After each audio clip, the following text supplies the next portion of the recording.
Hello, in this video I want to debunk a crazy new Pax Tube video on the Inquisition, and his premise is that Inquisition was awesome actually. So okay, let's get educated. Begin by defining exactly what an Inquisition is. The word Inquisition comes from the Old French word for inquiry or investigation. In the Christian sense, it refers to efforts to combat heresy, or false teachings that violate Christian orthodoxy.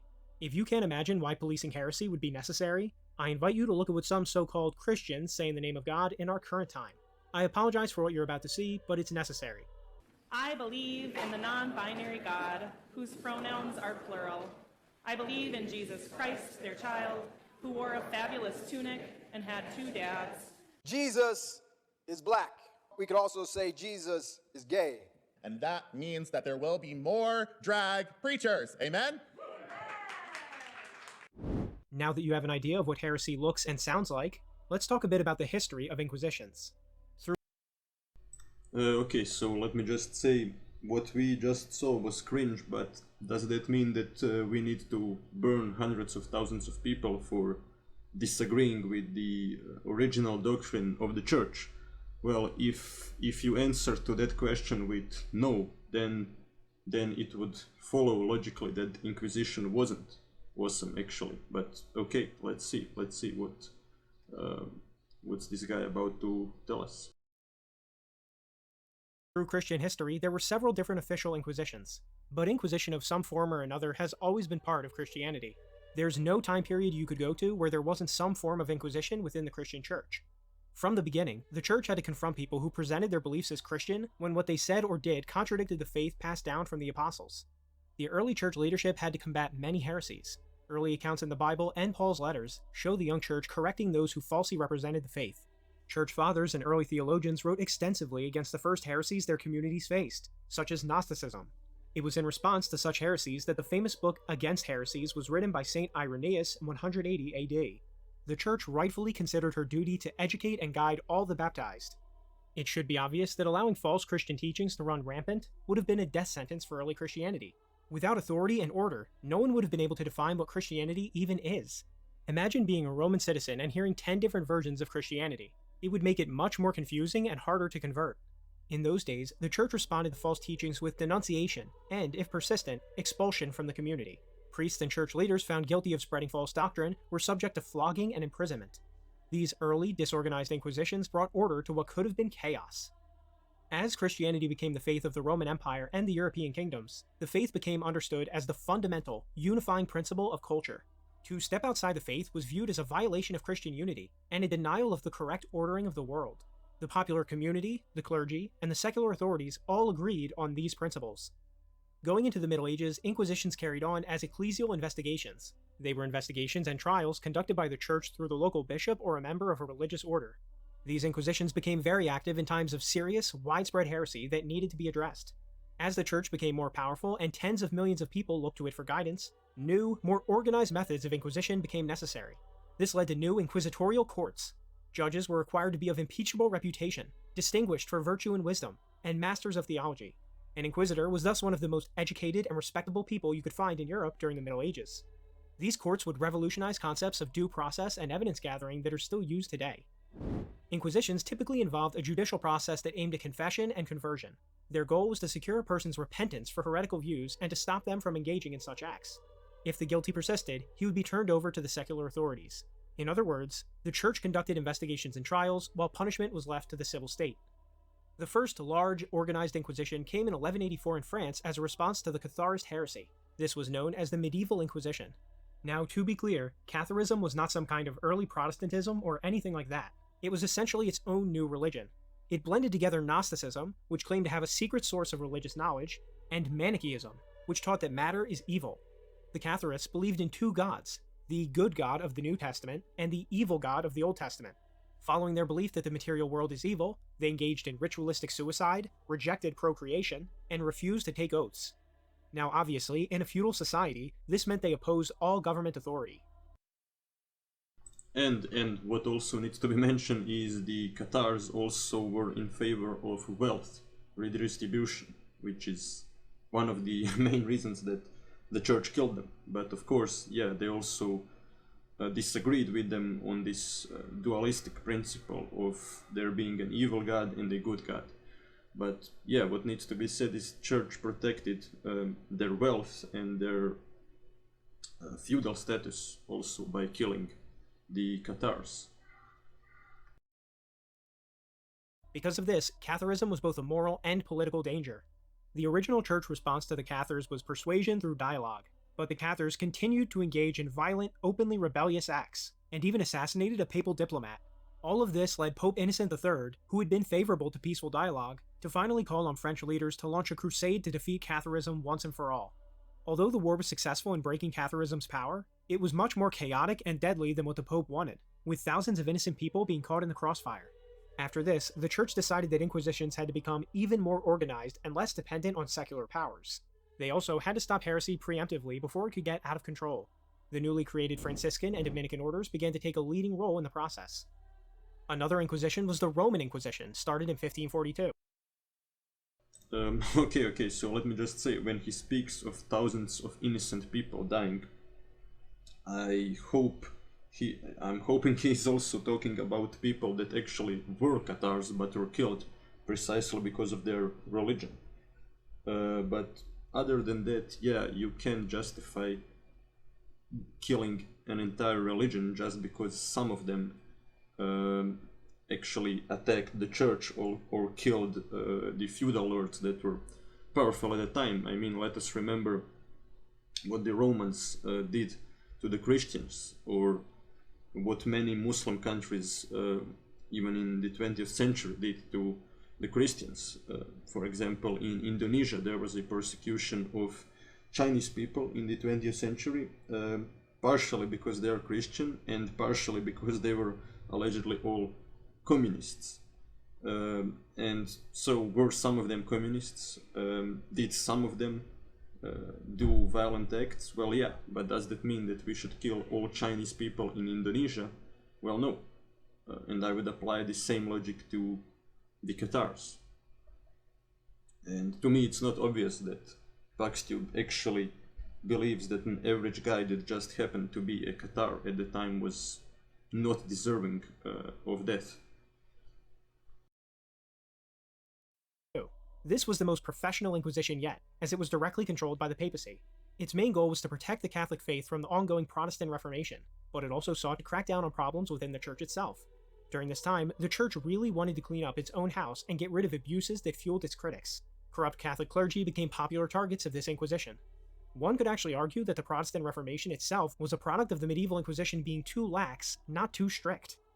In the words of the writer Robert P. Lockwood, in many Inquisition courts, a major focus was on clergy living dissolute lifestyles rather than laity. Now, of course, the most famous Inquisition was the Spanish Inquisition, started in 1478. It was a state institution started to identify Jews and Muslims who pretended to convert to Christianity while secretly practicing their former religion. These were known as conversos and moriscos. Besides this goal, the Spanish Inquisition also played the role of clearing the names of people falsely accused of being heretics. It was the most widespread Inquisition because it pursued not only heretics, but also those accused of sorcery, sodomy, polygamy, and usury. It has the worst reputation, but as you'll find out, it doesn't deserve it. The Spanish Inquisition actually enjoyed widespread popular support. It was so popular that when an inquisitor was almost assassinated by a group of conversos in the late 1400s, the townspeople rioted and killed the would-be assassins.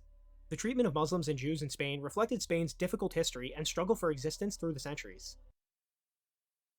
I mean, okay, the last part is true, yeah, Inquisition was often popular, but, I mean, wait a minute, so were many other horrible things in history. Anti-Semitism was popular, Stalin's purges were actually very popular with the common folk in the Soviet Union. They were convinced that the corrupt party bureaucracy is finally getting what they deserve. So, yeah, if you indoctrinate the people, they will support you, but that doesn't make it morally justifiable. Not to mention that I'm glad he mentioned that people were killed for sorcery, and so if we can agree that sorcery is non-existent, then it would follow that thousands and even hundreds of thousands of people were essentially killed for nothing.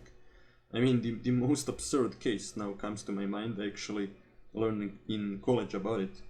a woman in Croatia in the 18th century. So we are talking roughly about the period of the French Revolution, maybe a few decades before the French Revolution. A woman in Croatia was accused of becoming a fly and provoking her neighbor by flying into her ears. Yeah, and under torture she admitted this and was burned. So yeah, that's the reality of the Inquisition. That's not mentioned in this video. Due to constant wars for survival, the Spanish perceived Muslims, and eventually Jews as well, as dangerous groups that couldn't be trusted in their society. It should be noted that different Catholic societies had their own views on this issue. For example, some Catholic kingdoms permitted Jews a degree of autonomy as long as they submitted to the state and didn't meddle in the broader Christian society. So let's get right down to it. How many people were killed during all the Inquisitions? Before giving any numbers, I should point out that there was always strong disagreement within the Church over whether death could ever be a valid sentence for heresy, and there were strong arguments on both sides of the issue. Harsh penalties for heretics were ultimately pushed for by kings and princes, since heresy became increasingly tied to treason and anarchy. In any case, some memes that circulate on the internet claim that 50 to 90 million people were executed. This number is absurd if you know anything about European demographics, and has no basis in reality or history. The dreaded Spanish Inquisition sentenced to death, wait for it, 3,000 to 5,000 people, about 2.7% of all cases, and that's over the course of several centuries. Not exactly the murder factory churning out dead bodies that it's often portrayed as in media. Historian Henry Common, an expert on the Spanish Inquisition, wrote, "We can, in all probability, accept the estimate, made on the basis of available documentation, that a maximum of 3,000 persons may have suffered death during the entire history of the tribunal." When you add up the whole Inquisition, covering all of Western and Central Europe, historians estimate that around 10,000 to 30,000 were sentenced to death. To put those numbers into perspective, the French historian Pierre Chenu noted, "The French revolutionary government killed more people in 1 month in the name of atheism than the Inquisition did in the name of God throughout the entire Middle Ages." This is... Okay, wait a minute, my friend. So he's not mentioning something very important to you. He said in a period of 300 years, only somewhere around 30,000 people were killed all across Europe. Well, what 300 years? I would like to know. If he's focusing purely on the Middle Ages, the 13th, the 14th and the 15th century, that could be the case. But I read a book by Vladimir Bayer that's called A Deal with the Devil. And Vladimir Bayer, a very respectable historian that writes about the witch hunts, actually tells us that in the 16th and 17th century, the witch burnings were at its peak. And only in these 2 centuries, hundreds of thousands of people are burned all across Europe and also in the American continent. So if you don't focus on the period when most of the people actually got burned, yeah, then it will appear that not that many people got burned and tortured. And that's the paradox of the Inquisition and of the early modern age in Europe. At the same time, we have the discovery of the scientific method, of Protestantism, of science flourishing, but as all these things are happening, Protestants and Catholics decide to outcompete each other in burning wizards and witches. And why is that? Well, they don't want to be accused of being heretics by the other side, and then they prove their loyalty to God by burning witches fanatically and even increasing their oppression of wizards. So yeah, Reformation paradoxically resulted in even more people getting killed and accused of wizardry than previously. And people will often think that in the medieval times most people were killed for wizardry, but no, actually in the 16th and in the 17th century most people got killed for wizardry, not to mention that in Croatia and some other Eastern European countries the peak of witch hunts is actually the 18th century, the century of Enlightenment and French Revolution. But yeah, in Croatia it was a century of witch hunts and war with the Ottomans. Okay, but let us continue. Absolutely true, and yet today secularism is not as demonized as the Inquisition. It shouldn't be surprising that the number of executions during the Inquisition were as low as they're estimated. Executions of heretics were the last thing that inquisitors actually wanted. An execution meant they failed at their job of rehabilitating the suspect's soul. The person being killed could also become a martyr for other heretical causes. It was thus in the moral, spiritual, and material interests of the Church for suspects to simply recant of their heresy and not die. The Inquisition mostly sentenced people to a short amount of prison time, and gave religious penalties like requiring people to visit local churches. The majority of people investigated by the Inquisition were those who said things they didn't even know were heretical, and after being corrected, most accepted it and were allowed to go on their way. Okay, there is one pretty big problem with it, and it simply isn't true. What we just heard, according to Vladimir Bayer, isn't true. Most people were convinced or were convicted of not repenting, of not really repenting, of insincerely repenting in order to avoid punishment. And if we are to believe Vladimir Bayer, more than 90% of the people that were tortured and accused of wizardry and heresy actually did get killed, at least at the peak of the witch burnings that happened. So the inquisitors very often just accused people of insincerely repenting, and to be honest, I'm really not sure where this guy is getting his information from, because I'm simply faced with a completely different set of information. Vladimir Bayer claims that in most cases the inquisitors would just assume you are lying if you repented. But okay, let us continue. But what about torture? When was it used and how often? This is an area where urban legends have once again become more popular than fact. It's true that torture was sometimes used to obtain proof of accusations as well as confessions, but it was rare. It was used as a last resort and not thrown around willy-nilly. It was forbidden to be used as a punishment, and clergy were banned from personally engaging in torture. Nicholas Emmerich, author of the Inquisitor's Manual, criticized torture as being unreliable and prone to abuses, so inquisitors were well aware of both the practical and moral drawbacks of torture. Inquisitor guidelines and handbooks demanded that strict evidence standards be applied before any torture was administered. Torture that was unnecessarily brutal or inflicted permanent injuries was outlawed, and a medical expert was required to be present at all times. Inquisitor manuals on torture were so ahead of their time that they have many similarities to modern-day guides for intelligence agencies and police departments. None of this makes torture a good thing, but it should be noted how the Inquisition found ways to make it a bit more humane. Okay, and let me just mention, other than torture, that was actually used pretty often, although it was in theory condemned by the church, but the inquisitors actually had the power to pardon each other for using torture. That was a loophole in church law. And that loophole was quite intentionally created by the Pope Innocent IV. He gave the inquisitors the power to pardon each other after they tortured people, so they could technically do something that was illegal and get away with it. But other than that, let me just present to you two very often used methods that were used to determine whether somebody was a witch or not. Trial by water was the first, so a woman would be thrown into a lake or a river, and if she floats, then she's a witch. And if she doesn't float, she would probably drown.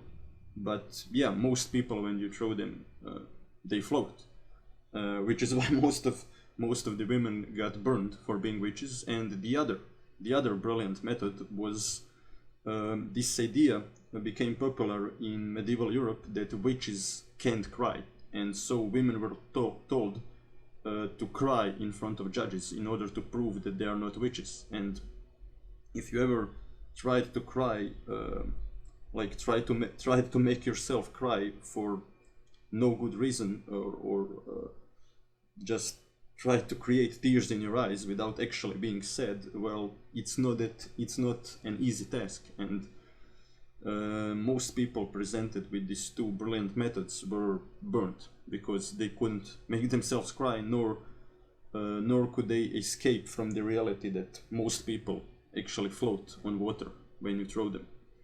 I mean, it depends on what kind of water and other aspects, but those that didn't float then often drowned, which is also a problem.